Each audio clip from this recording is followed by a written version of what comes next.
തമ്പുരാനോ ഇന്നുള്ളതുപോലെ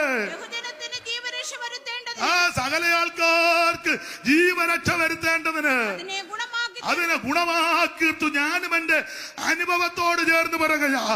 ആമ നിങ്ങളെല്ലാം കൂടെ ദോഷം നിരൂപിച്ചു. മുന്തിരിവള്ളി പോലെ നിന്നത് കൊണ്ട് എന്തോ ഗുണമുണ്ടായി. 33:17 മുതൽ വായിര്. യോസേഫിനെ കുറിച്ച് അവൻ പറഞ്ഞത് ആകാശത്തിലെ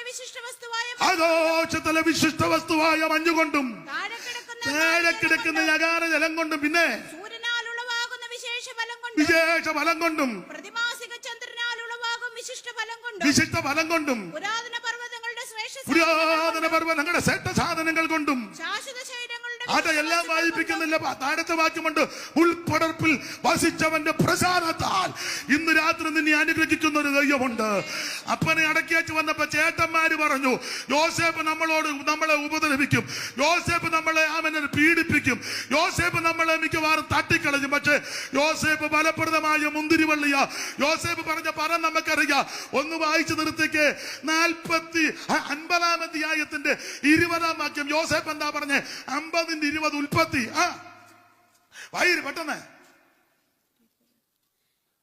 നിങ്ങൾ എന്റെ നേരെ ദോഷം വിചാരിച്ചു. യോസേഫ് സഹോദരന്മാരോട് പറയാ, എന്റെ പൊന്ന് സഹോദരന്മാര്, നിങ്ങളെല്ലാരും കൂടെ എന്റെ നേരെ ദോഷം നിരൂപിച്ചു. ഒരാളാന്നോ? എത്ര എണ്ണമാ നിങ്ങളെ? രൂപനും ശിമയോനും ഗാദും നഫ്താലി ആശേർ ജബൂലൂനും. ഒരുത്തനാന്ന് സിംഹം, ഒരുത്തനാന്ന് ചെന്നായി, ഒരുത്തനാന്ന് പാമ്പ്, ഒരുത്തനാന്ന് പേടമാൻ, ഒരുത്തനാന്ന് കടിച്ചു കീറുന്ന സകലയുണ്ടോ. നിങ്ങളെല്ലാരും കൂടെ ചേർന്ന് എനിക്ക് വിരോധമായിട്ട് ദോഷം നിരൂപിച്ചു. എന്നാൽ അടുത്തത്, അയ്യോ ദൈവം തമ്പുരാനോ ഇന്നുള്ളതുപോലെ ആ സകല ആൾക്കാർക്ക് ജീവരക്ഷ വരുത്തേണ്ടതിന് അതിനെ ഗുണമാക്കിയിട്ടു ഞാനും എന്റെ അനുഭവത്തോട് ചേർന്ന് പറയുകയാ. ആമ നിങ്ങളെല്ലാം കൂടെ ദോഷം നിരൂപിച്ചു. നിങ്ങൾ പലരും പല രാജ്യത്തും പല സ്ഥലങ്ങളിലിരുന്ന് ദോഷം നിരൂപിച്ചു.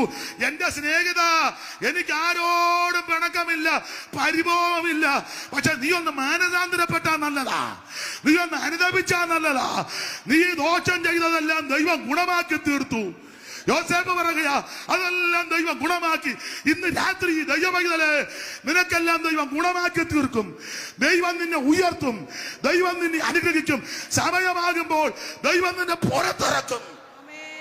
വിശ്വസിക്കുന്നവരും രാത്രി ദൈവത്തിന് മഹത്വം കൊടുക്കുക. എല്ലാവരും രാത്രി ദൈവം